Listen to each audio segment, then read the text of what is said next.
Forget legendary. This video is going to be mythical. Hello everyone, Bront, CatHerder here. We're having some fun talking Raid Shadow Legends, and thank you to Raid and Polarium for sponsoring this video. You guys are absolutely amazing. Guys, do check out the link down below. Get yourself started with a brand new account if you are interested in starting a new account. Get yourself a wonderful legendary, a wonderful epic, and you know what? You can use a code to get another legendary as well. There are plenty of different legendary codes out there as well, such as Tholen, UDK, Monkey King, even Hanorok for the Desert Queen is absolutely amazing. Get one of the best starts in Raid today and start off right and help support the channel as well. I definitely appreciate you guys. We are here on my main account. We are going to be talking about Mythicals. And specifically, I want to talk about the Mythicals that I use on this account, where I use them, maybe show off a little bit of the builds I have them. I don't necessarily need to go in great deal with them, but I've done a lot of guides on the Mythicals that I have, but I haven't talked about all of them. So I figured this would be a good video to kind of recap where the Mythicals that I am using, why I'm using those Mythicals, maybe why I'm not using some of the Mythicals I have, and overall just how good they are. Here's the thing. If you are a newer account and not a 5-year player as I am, I've been playing for 4 or 5 years, it's been 5 years almost, you're going to find that not every champion's going to be, as impactful at a 5-year account as they would be for a 1-year account. Just because I'm not using this mythical doesn't mean they're bad.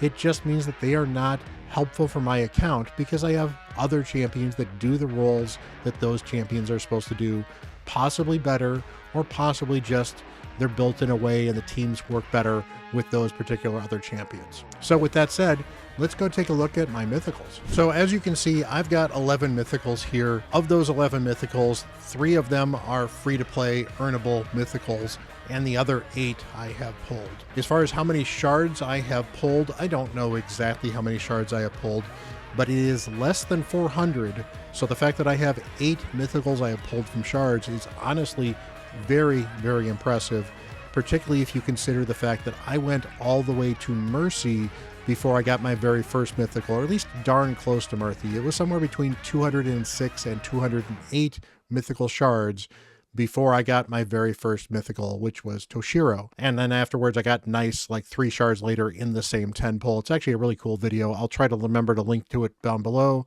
or up above or wherever the links show up. Regardless, if you want to check out that video where I get my very first Mythical, it's actually a really, really cool video, and it did not stop there. And since then, I've had pretty insane luck getting Mythicals.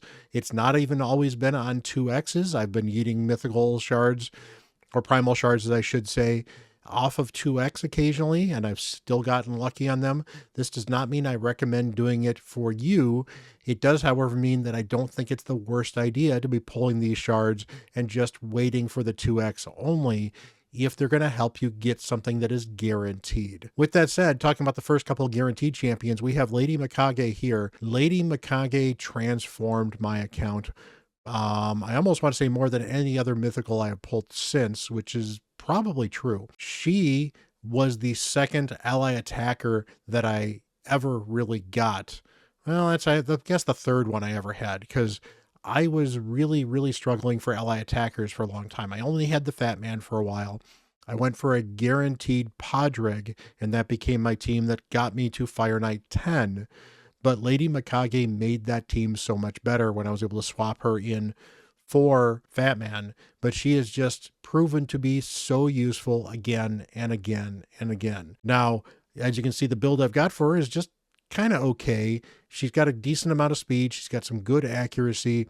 She does have, of course, all of her pinpoint, or not pinpoint, but protection gear. So she's got 5-piece protection, 2-piece impulse, so she gets a chance to reset some of her skills. It's more focused on PvE than it is PvP, but I've used her in PvP before as well because she's just so amazing. As far as the investments I've done with her, as you can see, I actually don't have a relic equipped on her, so I probably should look to put a relic on her of some way, shape, or form to just make her a little bit better. I have Phantom Touch on her because, again, Fire Knight was the most important place for her, and Phantom Touch has just kind of helped me out there. honestly, I could probably move to something else on her and be just fine. So I probably should change that out at some point in time. But Phantom Touch really has come in clutch in the Fire Knight to make sure that I had a Fire Knight team that could basically keep the shield down and speed run through Fire Knight. As far as booking her, I booked everything on this first form. I have booked everything here on the second form, and I have no real regrets. This second form is great for Fire Knight for the waves. It's great for Faction Wars for the waves, and booking this has just made it so much easier to use. Lady Mikage is definitely worth the books, definitely worth the trouble to fuse, and definitely one of the better mythicals. Honestly, I still think one of the better mythicals in the game because she brings so much in every area of the game, even if she is not the best meta in any single one area. She is really good in Chimera. She is really good in Hydra. She is really good in Fire Knight. She is really good in PvP as well. She brings a lot of value, and honestly, she's pretty cool looking as well. So don't sleep on Lady Mikage. Now, the second one I got is Carnage, which is definitely interesting because, well, he was the second one available for free and then followed by Empress. And that's the reason I got them in the order I got them.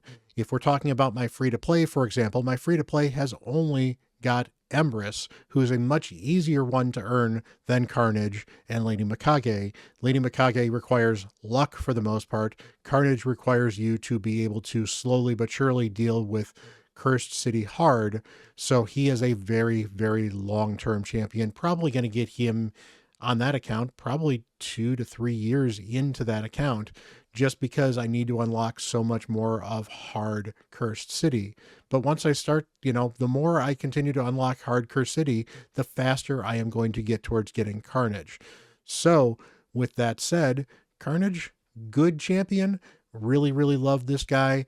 I use him a ton in PvP. He is one of my go-to PvP champions, partially because of that wonderful speed aura. That speed aura is the best speed aura in Arena in the game, but also because he brings a lot of meta countering abilities. Specifically, he does bring this block active and block passive skills ability, plus he can spread buffs constantly with his passive. He can also, of course, bring the seal, which is a great way to lock out champions that might have some ignore defense if you don't want that, or maybe get rid of some protection sets. Seal is a great way to prevent sets from doing something useful as well. And then, he's constantly countering with this A1 as well, so he's constantly doing serious damage. So he doesn't necessarily need to be super fast, although it certainly helps. And you want some accuracy on him because he does do damage based off of that accuracy, in addition to the fact you want to land some of these debuffs here as well. On top of that, he's got his other form here, which turns him into an AoE damage dealing beast, particularly with this skill that can heal a bunch of healing, which is nice, and block revive if there's a bunch of debuffs up there. And because he can spread debuffs, he can set this up himself fairly well if he's fast enough. He does have another AoE that ignores ally protection on killable buffs, which is definitely nice as well. Although again, they need debuffs for that to be, totally viable. And then he's constantly healing himself with this counterattack ability, so he's constantly counterattacking as well, which is absolutely amazing. Does a ton of damage. Both of his forms are absolutely amazing. And yeah, I don't regret booking him. But honestly, I think if you're struggling for books, he works just fine without booking him. Now, these are extra damage books as well, some damage with the cooldown and some damage with the cooldown. So these books are nice for the extra damage, but not as required, especially because honestly, if you're moving into this form, you probably want to have him be killing things pretty quickly. But here's the thing, this form is actually really good in PvE as well. He is a great damage dealer for Faction Wars, and I can tell you that this ability to lock people out and then spread this buff, especially if he kills somebody, is so big. This is one of the big carries for the Demon Spawn. He does so much to bring Demon Spawn value to Faction Wars, and honestly to things like Cursed City as well. So good damage dealer, certainly not the best damage dealer on my account, but he does very good single target damage here. He does very good AoE damage in the other form. And from that debuff spreading, he is just super clutch. I love using him in arena. He is a critical part to a lot of my live arena strategy on this account. And that speed aura increase makes him very valuable as well. I love this dude. Definitely worth using, definitely worth building, and definitely do not regret booking him. Although again, you could probably be just fine without the books. As you can see, the books here don't add any damage. This is just a cooldown, and this one here, you get some ignore resistance on this as well, just because of the chance of removing the random buffs. And finally, we have Empress. Empress is absolutely amazing, a good champion to book, and as you may notice, I haven't actually fully booked him, which is something I actually was not fully aware of. He is so good to use. He is a great damage dealer. He is a great support champion as well. He has so much utility in every area of the game, honestly, but he is one of the best HP nukers in the game, and getting him for free has been an absolute blessing on this account. Now, on top of that, he gives me a way to remove Stone Skin, which is kind of funny that this has not been booked, but he doesn't need resistance to do some of this stuff. In fact, a lot of these debuffs that get replaced don't need resistance. It just happens. So it's not like this stuff gets resisted. He's more likely to weak hit to not do it, or he's more likely to have it blocked because of something like, well, Stone Skin can sometimes prevent Stone Skin from being taken. Although, to be fair, I don't think he actually can have that prevented with the way this works here, but Lightning Cage can prevent those from happening occasionally. So Lightning Cage can still get in the way of this thing working perfectly, but still, and it does decent damage as well, but there's no damage books on this, so it's not a big deal. The Fear, great, good for the control, good for the decrease attack, and since this can't be resisted by necrosis stack people, that's actually very helpful. As soon as somebody is dead, he can get this out there. Plus, because he takes an extra turn with his passive, he can tick necrosis at the end of his turn, at the beginning of his next turn. So you get 2 free necrosis ticks for using this ability, even if it does nothing. Very cool champion. And that's not even his best form. His best form is this one right here, which again, I haven't finished booking, but is well worth booking as well. He does a ton of extra damage here, and but this is his swap HP, so this just has a cooldown turn, and then you're good to go. I've got the 20% extra damage here. The extra cooldown will be great, particularly because he does enough damage on this to constantly knock this cooldown down just a little bit more. And he's got this thing here that hits really hard. I would love the extra 20% damage here. A double hitter with necrosis that has a block revive is a super meta ability. So very helpful, and he does do some extra damage based on accuracy, so you could build him with some accuracy. You don't need to in this form particularly, because the swap HP doesn't need accuracy, there's no debuffs here, and this is just doing some extra damage with accuracy, so you don't need accuracy, but it doesn't hurt. One of the best mythicals in the game. Embrace is super powerful, super meta, and freely available for a lot of you folks. So that is all of the freely available mythical champions. So let's talk about some of the champions that we have pulled. Geralt is honestly the mythical I use the least. And Geralt is so bad, I have to say it, that I don't use Geralt anywhere. I avoid using Geralt because wherever there is Geralt to use, there are legendary champions that do better, such as Crocad for damage, or Tila for burns, or something along those lines. Yes, Tila Gourmet, I think, is a better champion than Geralt for a lot of the content that I might use Geralt for, or I might not. That's not to say that Geralt is entirely useless. I have used Geralt a little bit for a couple things. Particularly, Geralt, of course, has this one skill here, not particularly exciting, but the AoE provoke is kind of nice, and the unkillable on this champion, it doesn't suck if you need provoke. But here's the thing. How many of you are looking for a mythical provoker if that's all they're really bringing to the table? And that's the unfortunate part of this particular kit, is that's all they're bringing is that provoke, as well as an ally protection. And ally protection and provoke is a weird combination, because it's very much a let me protect the rest of my team and then force everyone to attack me. Seems very counterintuitive. You do get removal of block buffs before you get that ally protection, which is kind of nice. It is a 2-turn, but that's not exciting. The shield on her, not bad. It is an HP based shield. But here's the other problem too. Geralt is an HP and attack based champion, and there are other forms of damage dealing champions. So I have generally found that Geralt is not particularly exciting. Even this passive doesn't really save them. Decrease the duration of all buffs on the attacker by 1 turn. When attacked, it only occurs once per hit. Not great. It's not bad. It's annoying, but it's not bad. Also heals all allies except for this champion by 50% of the damage taken whenever this champion is hit. Occurs once per hit. Well, that's kind of nice. That is a Vogoth level healing ability. So I guess if you're going to use Geralt as an absolute tank, you can use this form and only this form. The problem is that Geralt is also a damage dealer in this other form right here. This other form is a good-ish damage dealer. You've got an okay AoE, but that 20% of repeating the attack is great. So you have a chance to basically continue to hit again and again and again with that AoE.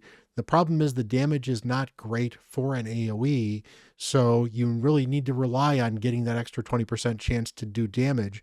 And it's an attack-based ability. And as we mentioned before, in the tank form, they're going to need a ton of HP. And in this form, they need a ton of attack. And there is no synergy between that HP and attack. So you can't build her with a ton of HP and convert some of that into attack. At least it doesn't work particularly well here. Whenever an ally attacks, this champion has a 25% chance to team up with them and join their attack. So what this champion is kind of good for is if you have a bunch of other fast champions on the team, you can constantly be joining and doing damage here. And this champion does ramp up their damage when their HP has been lost. So you do get a little bit of that. It's still not great. And again, you're looking for this champion to survive. If you're building them with a lot of attack to do damage, then they're not going to have a ton of HP. So they may just die in this form if that's a problem. Now this skill absolutely does smack. And of course you get bonus damage for each buff on this champion and ignores 30% of the target's defense. It's an AoE. This one is actually a good skill. It does hit pretty hard, but just not great. And again, you've got a couple books here for damage, a couple books here for damage. You don't need these books, but again, damage is not bad, but they're only 10% extra. So it's only a 20% extra damage. And then this form here, you can get, not cool this cooldown here. So this is never going to be better than a 4-turn cooldown. This is going to be a 3-turn cooldown, but it takes books to get to a 3-turn cooldown on an ally protection, which is not a particularly sexy late game buff. So yeah, just not a particularly good champion. The buffs are not great. Geralt has been buffed already once. That is how rough Geralt is. And it's very unfortunate. I think Geralt is probably the worst mythical in the game. And I think the other problem that Geralt has is Geralt's AI is dumb. So I've built mine as a damage dealer because I needed them as a damage dealer, and I did not feel that the tank form actually did much of anything for me in Faction Wars. But Geralt never transforms unless I program Geralt to transform. And Geralt's a weird one too, because Geralt not only never transforms, but if I program them to transform and transform them, they'll change back to their first form. This champion wants to be in the first form for some strange reason, and they've never fixed it. And it's very, very frustrating, which is part of the reason I also don't use Geralt, because I can't throw Geralt onto a team and full auto, because I have to manual Geralt if I want Geralt as a damage dealer, where she's actually pretty solid. And if I, without making a program, and of course I can't program her in Cursed City, which is one of the places I would think about using Geralt. And I could program her in Faction Wars Hard. Faction Wars Hard is one of the things that if I don't have to program it, I don't like making tons of programs for Faction Wars Hard. And yeah, so I don't use Geralt. Geralt needs a buff. Come on, Plarium. Let's make this mythical actually mythical. Now, on the other hand, we have champions that do not need a buff, and that is Nice the Shadow Thief. Nice the Shadow Thief is one of my favorite champions on my account. He is a blast to use. I win fights that I shouldn't win because Nice is that good. He's a damage dealer. He's an arena-based damage dealer. I do use him in Faction Wars. I do use him in other content as well as a general damage dealer. But Nice is an arena champion first and foremost, and both forms have a lot of really good synergy. You've got, of course, his ability to do a block revive here that also gives him some extra max HP, attack, defense, speed, resistance, and accuracy, which is just kind of cool. So he can ramp himself up with this ability while blocking revive, making this a very, very powerful ability here. His A1 ignores shield, unkillable, and block damage, making it very, very usable against, well, block damage is a very meta ability right now in the arena, so very helpful. And then he's got a turn meter steal, as well as an AoE attack that does not trigger counterattacks and ignores shield buffs. So he's got a nuke of an AoE that steals turn meter and can't be resisted by people with more than 50% turn meter, which is most people if he's going fast, and doesn't trigger counterattacks. Just super, super clutch.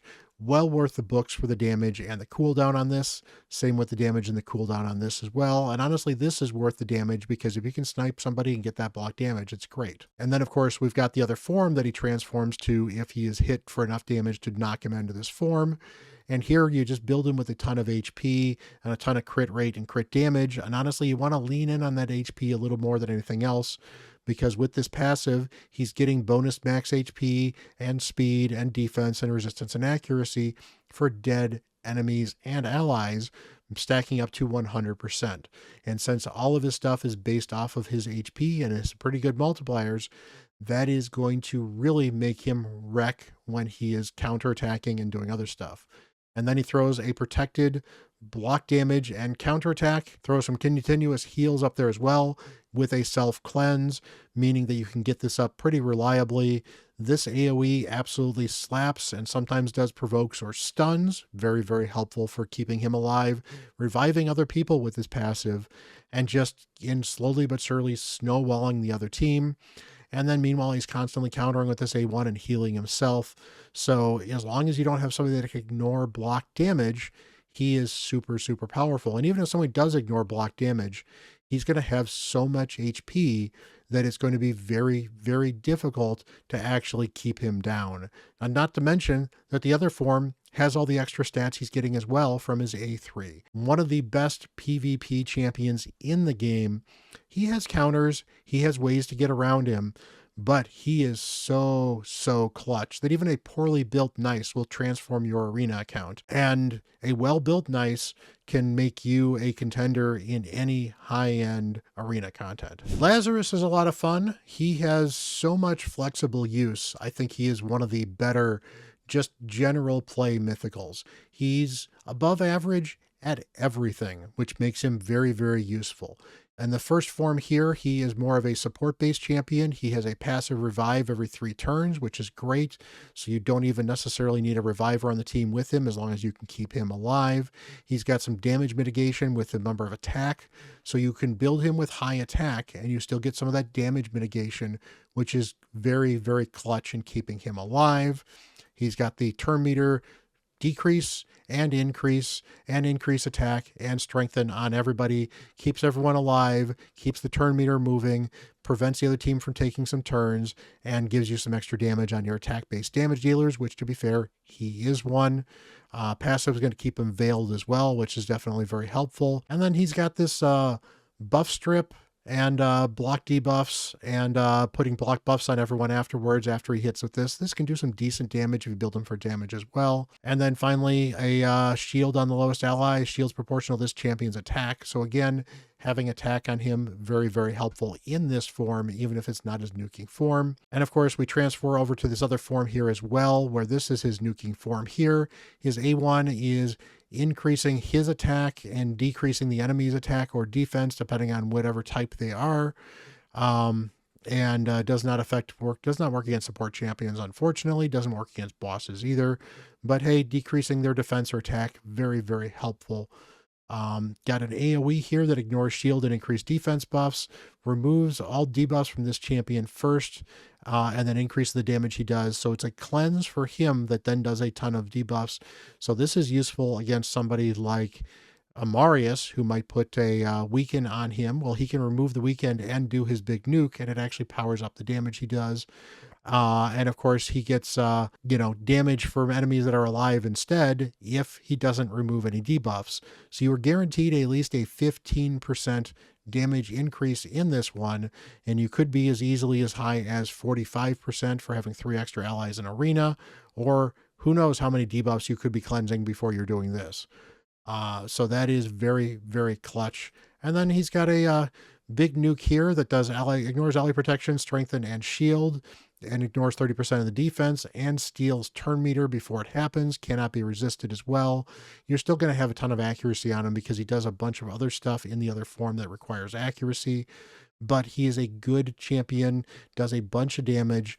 And then finally here with the passive, he's constantly increasing his own attack and crit damage. And on top of that, he can block out people with there's cooldown increases whenever it kills an enemy. And if there's 2 or more enemies killed in a single attack, it cannot be resisted. So that is very, very impressive. He's a good champion. Is he the best nuker in the game? No. Is he the best speed champion and support champion in the game? No, but he's very good at both, and it's not too hard to build him as both. You build him very fast, you build him with some accuracy, and then you build him in lethal or stone skin and that sort of stuff, and you'll be able to use him as an arena turn meter booster, an arena stripper, and an arena damage dealer all in one. And on top of that, he's got a 25% in all battles aura, one of the best speed all area battle auras in the game. That is absolutely amazing. And he's useful in arena. He's useful in all other content as well. You need a support for Lizardman. You can certainly build him tankier and never put him in his damage dealing form. You need a major damage dealer in Lizardman. You can build him as a major damage dealer. And if you build him with enough accuracy, he still could possibly bring some support by hopping into that other form. He works really well in Hydra. He works fairly well in Chimera. Again, Arena is great. Faction Wars is great. He is good anywhere you need turn meter and or you need damage, making him an amazing champion to have, and one that I love to use, even if I'll admit my build is not necessarily the best. Because he is so good at so many things, my build is definitely not as focused as it probably should be.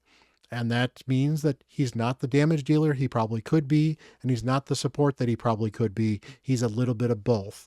But that gives me so much flexibility in arena, as well as some flexibility in other content as well. Toshiro the Bloody is absolutely amazing, but is a very limited champion. Now, he does so much damage because he basically escalates the battle regularly as you continue to play him. So he does damage based on attack as well as HP, mostly attack focused, so you want to lean on the attack, but a little extra HP doesn't hurt, and he slowly but surely ramps up his damage in this form.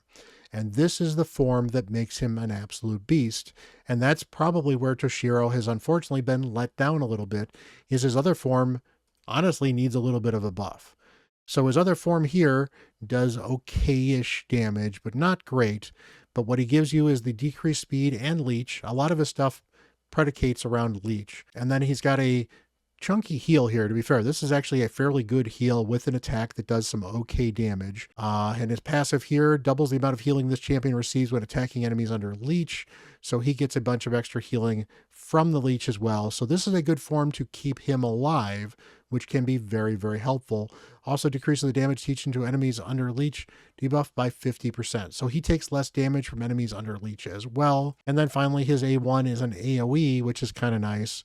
But he has a 50% chance of decreasing or increasing the duration of all enemy debuffs by 1 turn. It's okay. It sounds decent, but it proves to be not as good as his main form, which you'll notice is why I have not booked this form. We have booked his main form here, Form 1. This is the beast of a form, which is unfortunate because I think his Form 2 is actually a pretty solid form. It just needs a little bit more something to really be worth using on Toshiro. So here in this form, we've got the passive here where it fills the champion's turn meter by 5% every time they attack a target under leech debuff, and inflicts 25% more damage to enemies under a leech debuff as well.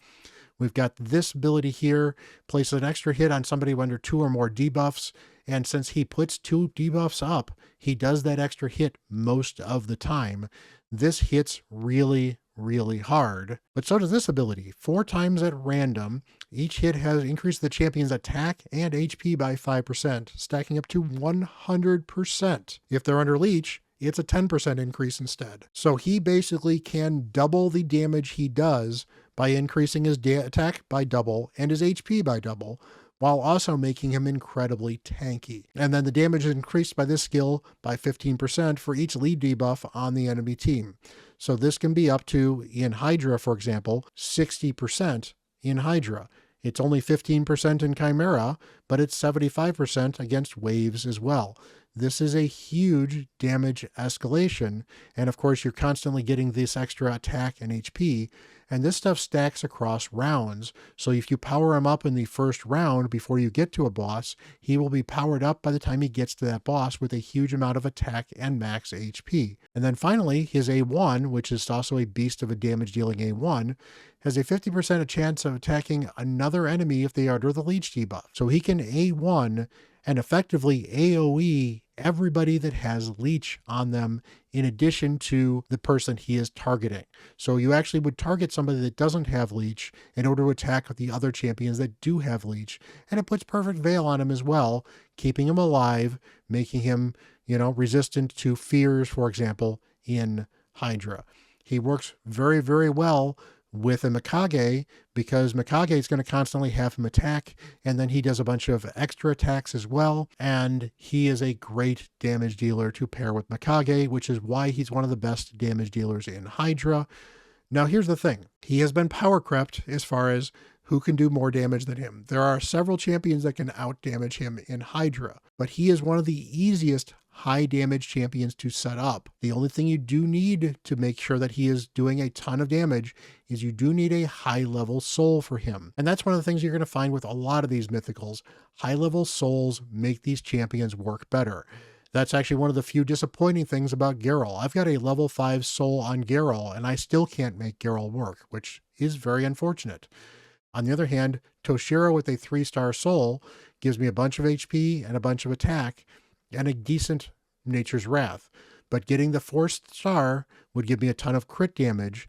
Getting the 5th star would give me more accuracy, which would make his stuff land easier, which means I could focus more on building him for more HP or more attack. And then getting that 6th star means I could do something like Cruel, which means I will have a bunch of ignore defense.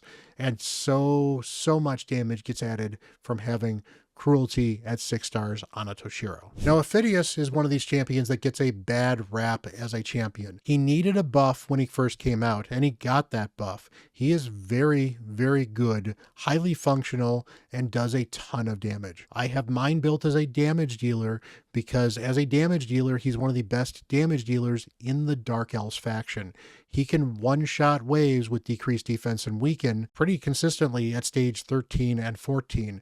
That makes him very, very powerful on either of his 2 abilities, and he is not booked. But he gets the HP burn up here as well, and the fact that you can tick the HP burn as well if you get that on champions, it's great. He works with other HP burn champions as well.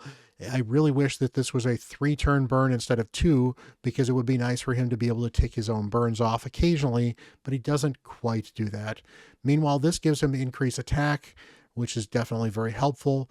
It's on everybody, which is great. And then it does a big AoE attack. And if they're burning, it ignores a ton of defense. And if they're not burning, it still ignores a ton of defense, making him a very, very powerful AoE damage dealing champion. He also increased the duration of all enemy debuffs by 1 turn, which means if you can get the burns out first and then use this ability, then you can get an extra turn on those burns, which can be very, very effective. Even as A1 puts perfect veil on him for a turn, puts decreased defense out there as well. He's a great debuffer. This is a great ability, and he does a ton of damage. Finally, every time this champion places an HP burn, decreases the target's defense by 3%. So that's a great way to knock their defense down. And then for each HP burn debuff of the enemy team, increase this champion's crit damage by 10%. So he can slowly but surely stack up his crit damage, which is going to make this one that also ignores more defense for the burns hit even harder. And also, whenever an enemy HP burn debuff activates, increase this as attack by 5%. So he can stack his own attack up consistently to do more damage. And of course, we've got a defense-based ability right here, but he has some synergy with this as well because he gets extra defense for having extra attack when in this form. So as he powers up his attack, his defense powers up in this form as well, and he can still do some solid damage. But on top of that, he's got a chance to put weaken and stun up when he's attacked, which is great. He's got a AoE provoke for 1 turn with strengthen and increased defense on everybody, which is great. He's got an AoE stun with continuous heals on all allies, so he's a very good support champion and control champion in this form. And this does decent damage as well when you build him for some damage, because again, you're not necessarily stacking as much defense as you could on this one if you're going to build him for damage on the attack form, but you get a 2-for-1 conversion of additional bonus defense, making his defense very viable on this form to make him super tanky and do a ton of damage. And then, yeah, he's got the A1 here that puts increased accuracy buff on the ally with the highest accuracy for 2 turns and fills their turn meter by 10%. That could be him, it could be somebody else, but a very good support ability as well. Overall, a very fun champion. He is critical for faction wars. I love using him in Cursed City. He's not a meta champion for PvP. That said, if you're struggling in PvP, with that extra burn, he could be effective to burn down Stone Skin. And the fact that he can ignite it is not too bad either. So he's not a bad champion for PvP. He's definitely not a meta champion, but he is very, very good and honestly well worth building on most accounts, even an endgame account, because he is one of the best Dark Elf champions you're going to have for faction wars. I love my Ashnar. He is a champion that needed a buff, and he got the buff, and now he is a beast of a champion, both because he's one of the few champions that can instantly nullify a Gizmak or a Volcanos, but on top of that, he just brings so much really good utility and nuking ability in a good champion. So I don't have mine booked, as you can see here, and that's fine. He doesn't need to be booked to be effective, but he is very, very effective, and I would not complain about booking this dude at all. So he is all about burns, and the burns, every time you place a burn, he gives him some max HP and max defense. This is his HP based form. He also has a defense based form. He does damage based on defense on the other forms, so you're going to want to pay attention to that, but you still don't mind a lot of extra max HP. And here's one of the things that's fun about him. HP burn debuffs placed on allies heal them instead of damaging them. He doesn't have to place them, but he will place HP burn on his own allies. Allies deal 3% more damage for each active HP burn debuff, period. And that includes him. So when he puts 4 HP burn debuffs out on his own team, which he will do on his A3, he actually will give you 12% extra damage and more if he's got it on the other team as well. And here we go. He's putting weaken and HP burn on all enemies and on all allies, not the weaken, obviously, and then fills their turn meters by 30%.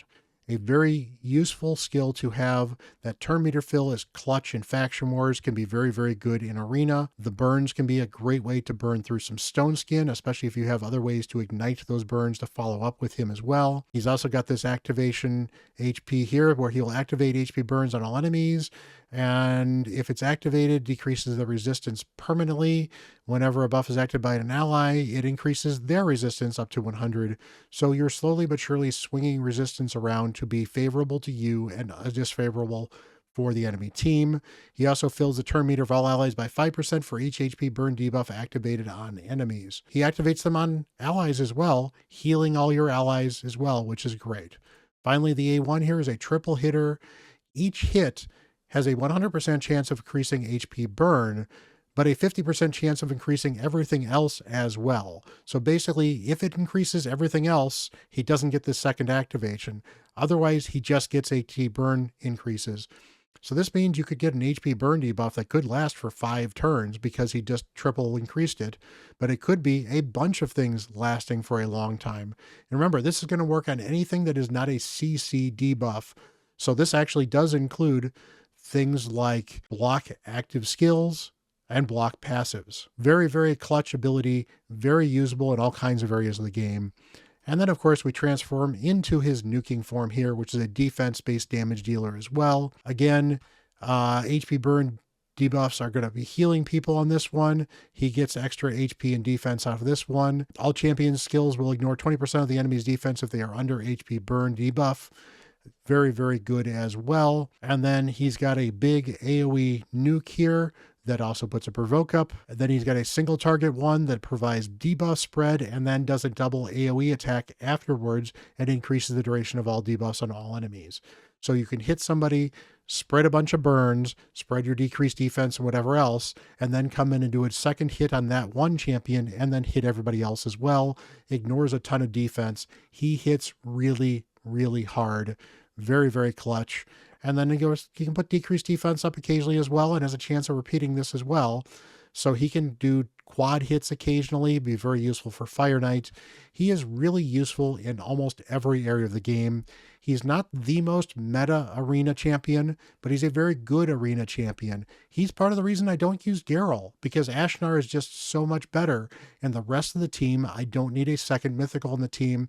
Geralt doesn't provide any utility over, say, a Krokad and Shayak combination, or a, one of the revivers, or somebody else that's going to put some burns up, or another direct damage dealer as well. Ashnar does a great job of doing everything at once, making him very valuable in faction wars, but he's also a clutch pick in arena when I need somebody to counteract burns, or I just need to get through some stone skin. I recently did a video on Galathir, so I'm not going to go over his kit particularly well, but Galathir is one of the best supports in the game because he brings turn meter increase, cleansing, revivals, veils, block debuffs, and that's just this form. His other form gives you block active skills, gives you a stun, gives you a buff strip, gives you turn meter decrease. He is so clutch. He's a huge healer as well. He is tanky. He does so much to just make your teams better in a support role where honestly, it's difficult to get a ultimate support, but because he does both of them at the same time, he is such a good champion. He's fairly difficult to build because he is very, very stat hungry. But if you can build a good Galathir, he will transform your account.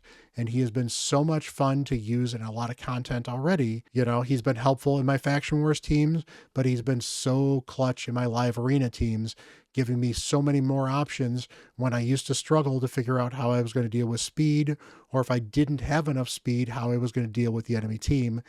He gives me a way to deal with both speed and go second in the same champion.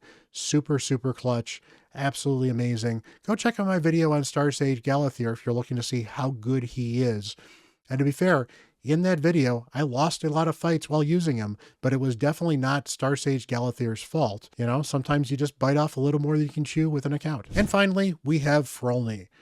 Frolny is not too bad. Frolny is, well, he's okay. He is someone I use occasionally. I actually don't use him a lot in Faction Wars, not because he's bad, just because I have some really good legendaries that are super focused on doing damage.